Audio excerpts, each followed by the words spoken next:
Bonjour à tous, Baptiste Pécriot, je travaille pour Transparency International depuis 3 ans. Peut-être un mot sur Transparency pour ceux qui ne nous connaissent pas. Donc, Transparency est une organisation internationale basée à Berlin. Nous sommes présents dans plus de 100 pays dans le monde. C'est un réseau qui est très décentralisé, c'est-à-dire que chaque chapitre national travaille sur des problématiques qui lui sont propres. En France, notre programme avec les entreprises a plus d'une quinzaine d'années. Et c'est dans le cadre de ce programme que j'anime, au sein de la section française, que j'interviens aujourd'hui. Donc aujourd'hui, je suis là pour introduire le sujet de la conférence, qui est sur la supply chain et le risque de corruption dans la supply chain. Je vais faire une introduction qui vous permettra d'avoir une vision un peu plus globale, notamment des risques de la corruption pour une entreprise française, que ce soit un grand groupe ou pour un ETI ou une PME. Nous verrons ensuite quelles sont les bonnes pratiques, on va dire les principaux points d'un dispositif anticorruption tel que Transparency International France le voit. Bon, ces pratiques font unanimité. Hein. Il y a un certain consensus sur ce qu'il faut faire. Mais en revanche, et ce sera le dernier point abordé, sur la manière dont ce dispositif peut être mis en place, sur les axes sur lesquels les entreprises en France doivent encore insister, que ce soit pour certains grands groupes qui sont quand même les plus avancés, mais aussi pour des entreprises de taille plus petite. Commençons donc par une définition de la corruption. La définition de Transparency de la corruption, c'est un détournement à des fins privées d'un pouvoir reçu en délégation. La notion centrale, c'est celle de l'abus de pouvoir, que l'on retrouve ensuite déclinée dans toutes les définitions légales existantes. J'en ai pris une qui correspond sans doute, celle qui correspond sans doute la mieux au thème d'aujourd'hui, qui est la définition de l'OCDE, étant donné que c'est une définition qui concerne la corruption dans le commerce international. Donc, la corruption active, le corrupteur, c'est celui qui, de manière intentionnelle, va directement ou, et c'est très important sur les sujets d'aujourd'hui, par le biais d'un intermédiaire et au profit d'un agent public étranger, ça peut être un agent des douanes, qui va faire en sorte qu'il va lui octroyer un avantage indu afin que celui-ci agisse, s'abstienne d'agir dans le cadre de ses fonctions officielles. Est-ce que vous avez des questions sur ces définitions? N'hésitez pas à m'interrompre pas tout le temps, mais si vous avez une question, n'hésitez pas à le faire, en tout cas à la fin de chaque slide. On pourra revenir dessus tout à l'heure, bien entendu. Voilà, donc ça, ce sont les deux définitions que j'ai retenues pour cette présentation. La définition large, très large de Transparency, qui inclut à la fois la corruption privée et publique, et la définition retenue dans la Convention de 97 de l'OCDE sur la corruption des agents publics étrangers. Première partie, le contexte économique, le contexte politique et légal. Pourquoi aujourd'hui les entreprises doivent agir? D'abord parce que lutter contre la corruption, avoir un dispositif anticorruption, c'est respecter ses engagements, à la fois ceux des collaborateurs, c'est-à-dire conduire son engagement et son éthique personnelle, conduire ses affaires de manière clean. Ça sous-entend quotidiennement et dans son business de tordre le cou parfois à certaines idées reçues. On ne peut pas faire de business en Russie sans corrompre. Être ferme dans le respect de ses principes, ça veut dire avoir une ligne et s'y tenir. Toujours sur le respect des engagements, mais cette fois-ci au niveau de l'entreprise, c'est agir pour l'entreprise en cohérence avec sa politique de responsabilité sociétale et environnementale. Autre raison et qui est sans doute la raison la plus business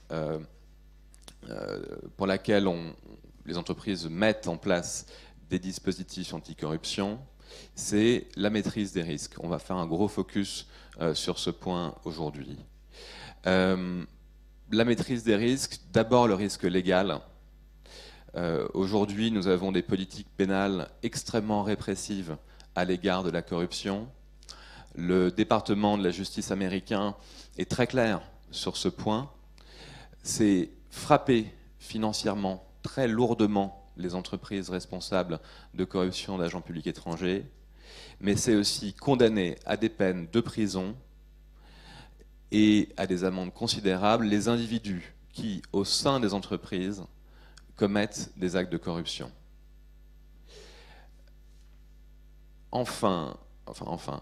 Ensuite, ce contexte, cette pression légale exercée sur les entreprises tient également au cadre législatif international.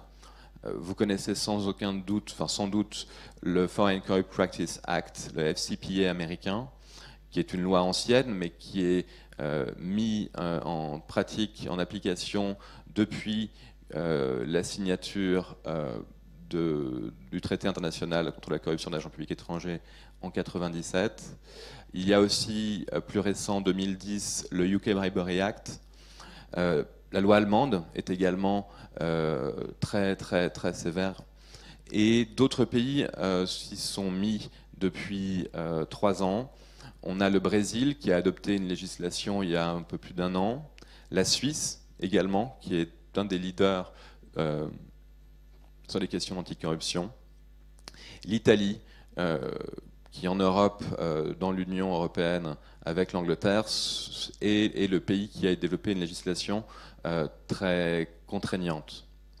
En France également, même si la France a un problème dans la mise en œuvre de ces lois, la France a durci son cadre législatif en 2013, fin 2016, au mois de décembre. Aujourd'hui, la corruption d'agents publics, qu'ils soient français ou étrangers, peut être punie par une peine maximum de 10 ans d'emprisonnement et d'1 million d'amendes pour les individus. Pour les entreprises, on est passé à une peine d'amende de 5 millions d'euros et qui peut aller jusqu'à 10 fois le produit tiré de l'infraction. Étant entendu que dans la jurisprudence française, le produit tiré de l'infraction, ça représente le montant du contrat. Donc la peine, aujourd'hui, en gros, un juge français qui le souhaiterait pourrait arriver à des montants d'amende qui seraient équivalents à ceux que l'on retrouve en Angleterre ou aux États-Unis. Un troisième point important sur le sujet, le principe d'extraterritorialité. Ce qui fait que ce cadre législatif est une pression aussi forte sur les entreprises, qu'elles soient françaises ou étrangères, c'est que la loi américaine, la loi anglaise, peut-être d'autres lois demain, russes, chinoises, japonaises, françaises, sont des lois qui sont applicables en dehors des frontières de l'État national. C'est ce qu'on appelle le principe d'extraterritorialité. Un juge américain aujourd'hui, la loi américaine est compétente avec, je vais dire, presque de manière quasi universelle. Il suffit par exemple qu'un email ait transité par un serveur situé sur le territoire américain pour que le juge américain se considère comme compétent. Il suffit, on n'a pas encore d'exemple là-dessus sur la corruption, mais on en a sur d'autres types de délits financiers, il suffit que le paiement ait été réalisé en dollars pour que le juge américain et la loi américaine soient compétentes. Donc cet ensemble crée une pression très forte sur les entreprises dans le monde entier et sur les entreprises françaises. Quelques illustrations d'amendes négociées. Ce sont donc à chaque fois des accords signés entre le département de la justice américaine et la Security Exchange Commission, qui est le gendarme boursier américain. On voit ces montants. Alors ça, c'est un top 10 un peu augmenté. J'ai ajouté Alcatel-Lucent, une entreprise française qui est 12e en réalité. Donc voilà, on voit quels sont les enjeux financiers directement des amendes. À ces montants, vous pouvez ajouter généralement entre 100% et 150% qui correspondent aux frais de justice, aux frais d'enquête interne. Voilà. C'est uniquement les amendes, et c'est uniquement les amendes payées aux autorités de poursuite. J'ai décidé, à l'égard du sujet d'aujourd'hui, de détailler juste un cas. Vous voyez que le montant payé en bas, 1,6 million de dollars, ne correspond absolument pas aux autres montants payés. Cette affaire est intéressante car il s'agit d'une illustration du fait qu'une entreprise qui décide de collaborer et d'être proactive dans, j'allais dire, l'ouverture d'une enquête interne et dans, on va dire, le traitement d'un cas de corruption, peut arriver à s'exonérer d'une amende qui aurait pu être considérable. Les faits dans cette affaire Ralph Lauren, il s'agit donc de corruption d'agents des douanes argentins. Corruption qui s'est passée entre 2005 et 2009. Ce sont des enveloppes, ce sont des vêtements de luxe, des sacs à main, payés et donnés à des agents des douanes, à des hauts fonctionnaires argentins responsables du commerce. Comment l'affaire est sortie? Le siège a audité et s'est rendu compte que sa filiale argentine, il y avait des irrégularités dans les comptes de sa filiale argentine. Le siège a commandité une enquête interne.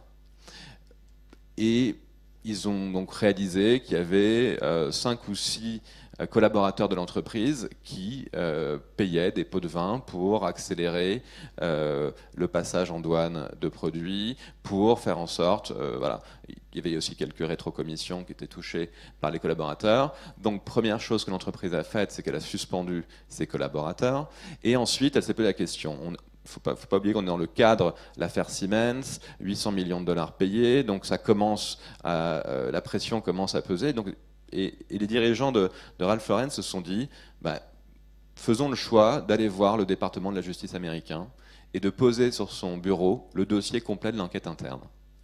Donc le siège a décidé de dénoncer les comportements de sa filiale argentine.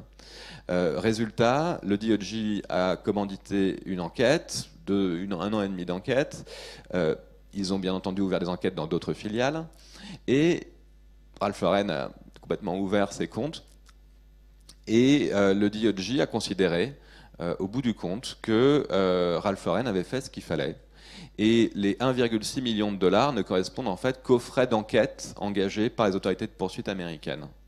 Donc, par cette attitude, Ralph Lauren a évité de payer une amende qui aurait pu s'élever en plusieurs centaines de millions de dollars. Voilà. Cette illustration est intéressante, donc à la fois parce qu'il s'agit d'agents des douanes et que c'est un des sujets de la conférence, mais aussi parce que ça démontre que le fait d'être proactif dans ces enquêtes peut vous permettre de minimiser le risque.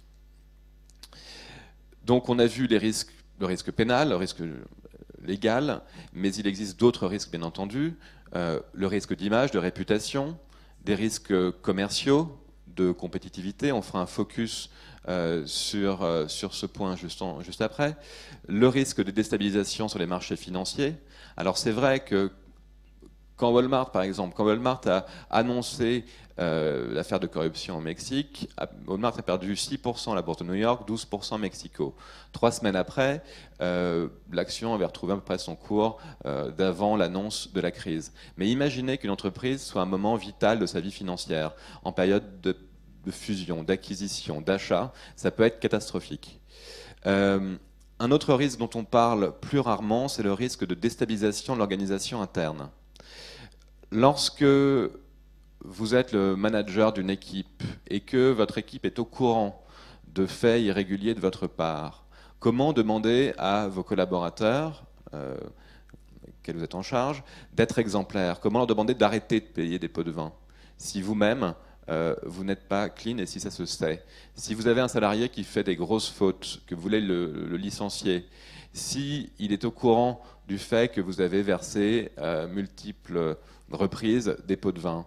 Il peut simplement vous faire chanter, et généralement, bon, ça se retrouve dans les indemnités de licenciement, mais voilà, ça crée aussi des ambiances de travail, et c'est vrai dans les grands groupes, mais ça l'est aussi, et peut-être encore plus, dans des PME avec un effectif qui est limité. Est-ce que je suis bon pour le temps? Ça devrait aller. Un focus rapide sur les risques commerciaux et commodités pour les PME et les ETI. J'ai voulu faire ce focus là-dessus parce que au début, je ne savais pas qu'il y avait autant de grands groupes aujourd'hui. Je pensais qu'il y avait plus de PME et d'ETI, mais c'est de toute façon intéressant pour l'ensemble des gens présents ici. Aujourd'hui, un nombre de plus en plus important de grands groupes conditionne la prise en compte, conditionne le choix d'un fournisseur aux engagements RSE pris par ses fournisseurs. Par exemple, le critère de RSE est pris en compte chez Aéroports de Paris à hauteur de 5-15% dans le choix du fournisseur. Autre exemple, la signature de chartes de déontologie de grands groupes est obligatoire. Carrefour l'a rendu obligatoire pour l'ensemble de ses fournisseurs au moment de la signature des contrats.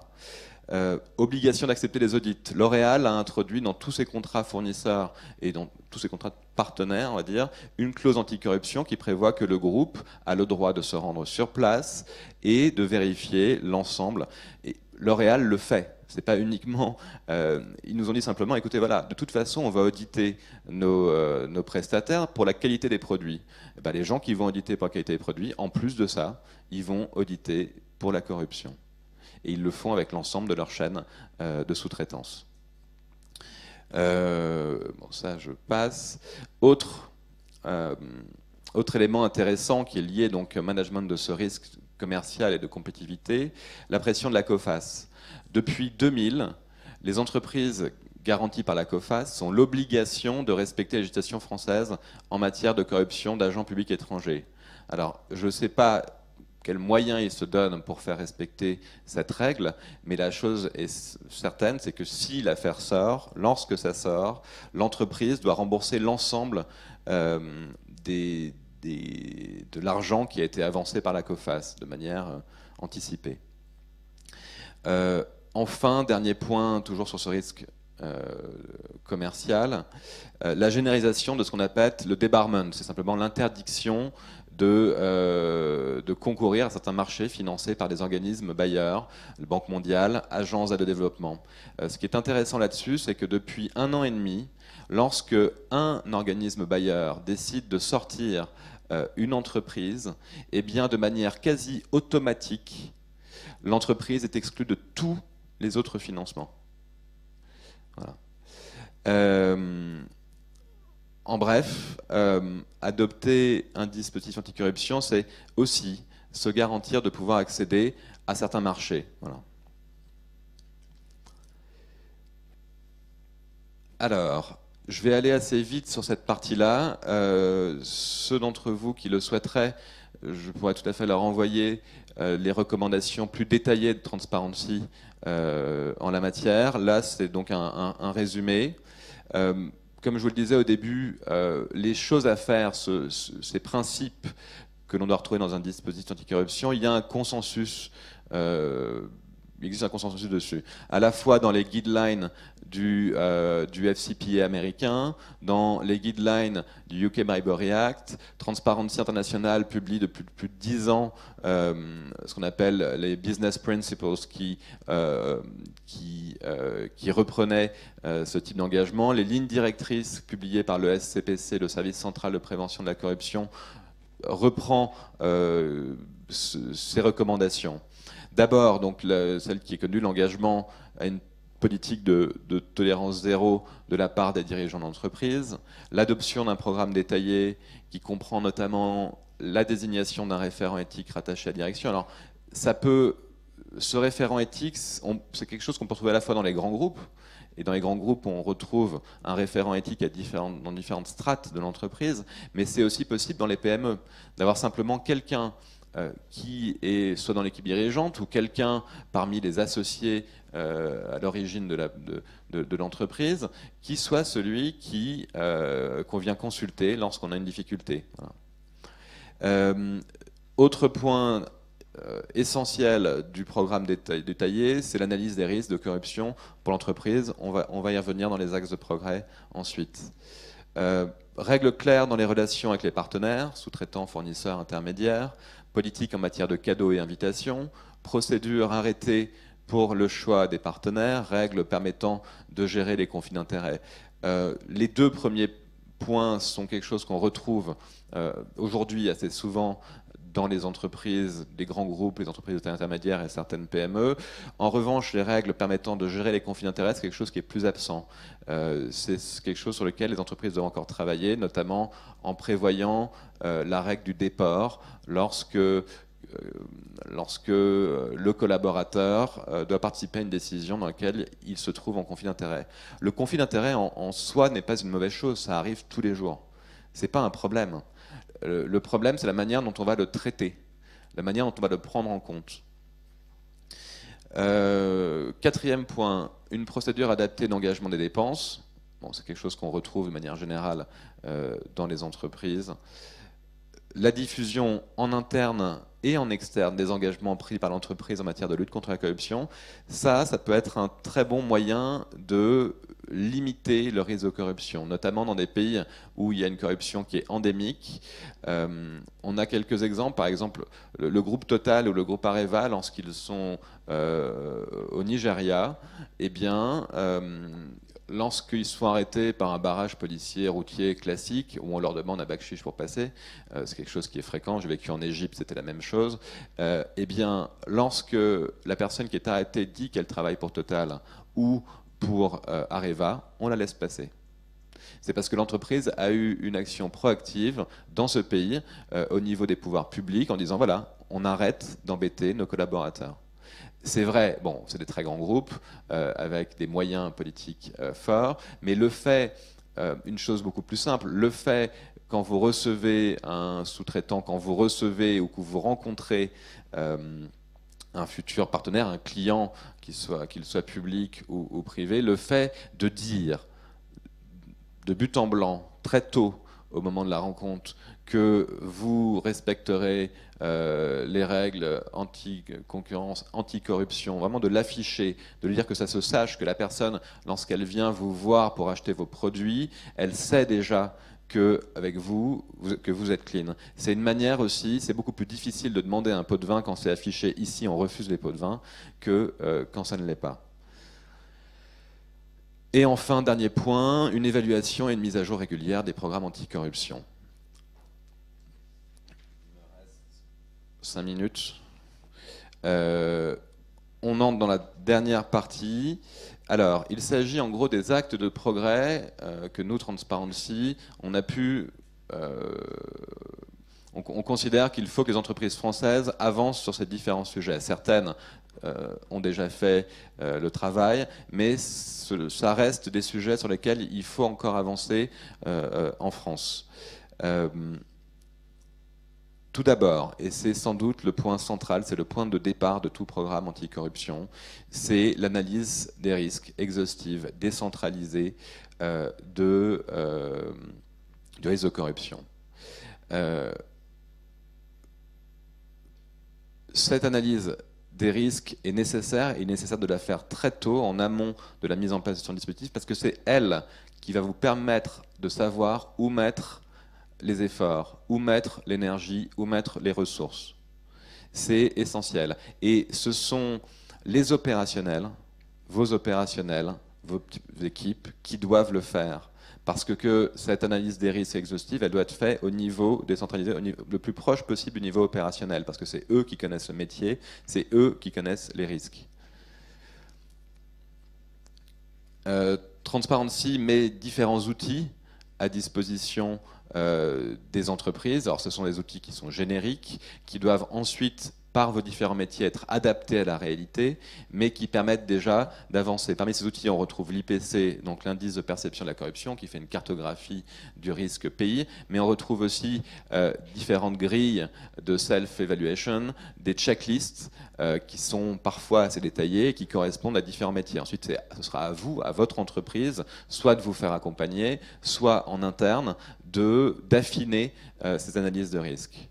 Donc, je vais vous parler de l'indice de perception de la corruption. Vous devez connaître cet indice. C'est sans doute ce qui rend Transparency International le plus connu auprès du grand public. En rouge foncé et rouge, vous avez les pays les plus exposés à la corruption.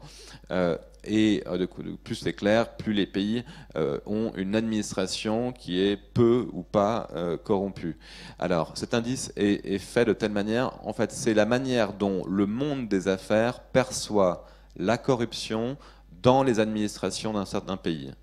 Voilà. Donc, il s'agit de la corruption au sens strict, on ne parle pas d'évasion fiscale, de blanchiment, de pratiques délictueuses, financières, autres, corruption au sens strict, et c'est l'appréciation par le monde des affaires de la corruption dans l'administration. Si vous voulez plus de détails là-dessus, on pourra revenir tout à l'heure sur la méthodologie.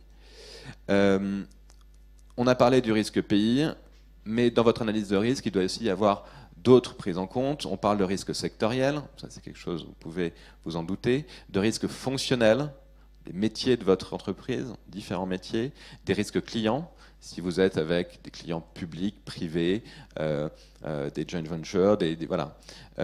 Et le risque du marché. Et j'ai envie de rajouter le risque du contrat. Selon la nature du contrat, vous allez aussi avoir des risques qui sont différents.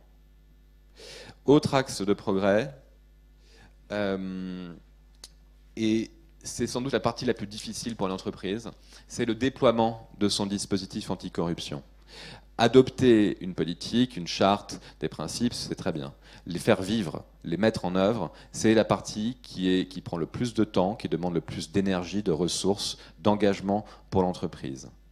Il est nécessaire, pour y arriver, d'allouer des ressources à celui qui est en charge de déployer ce dispositif. Alors, bien entendu, ces ressources allouées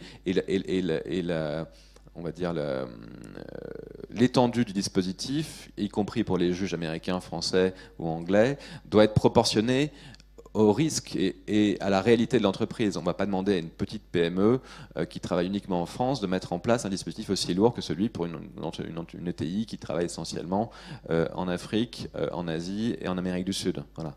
Il y a cette proportionnalité qui doit être prise en compte.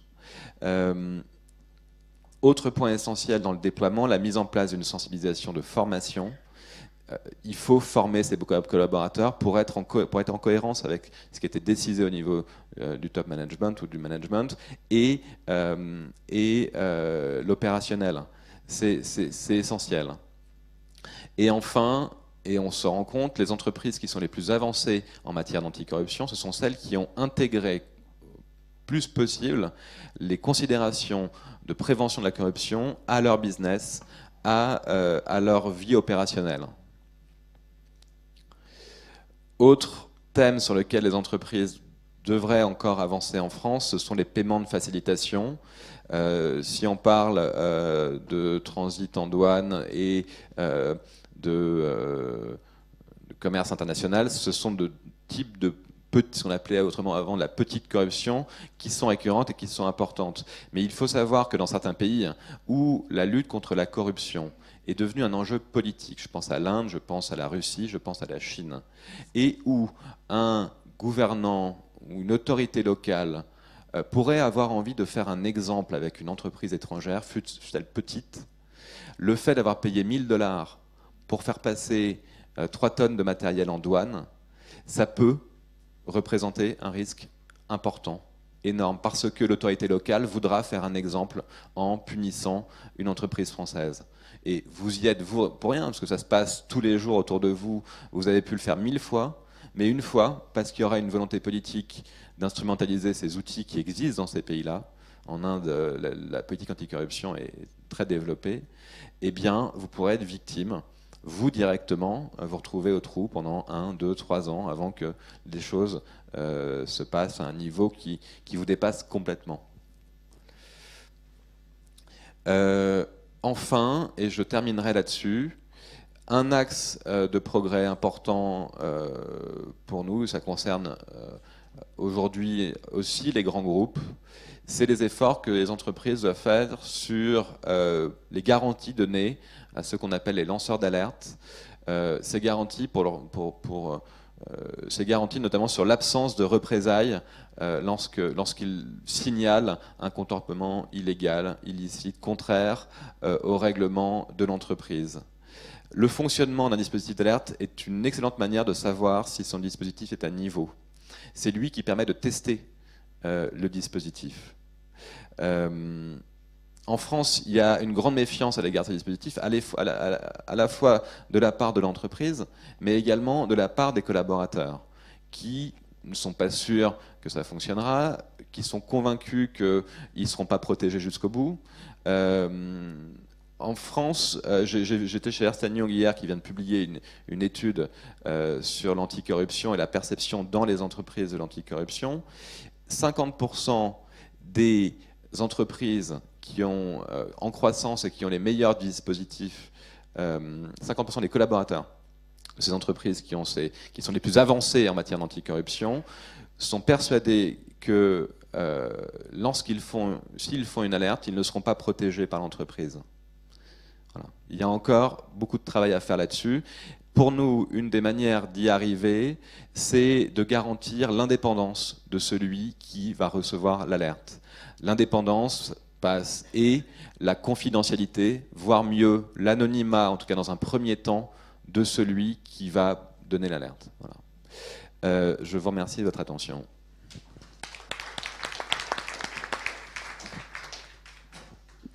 Est-ce que vous avez des questions pour Baptiste? Sylvie? Ici. Oui.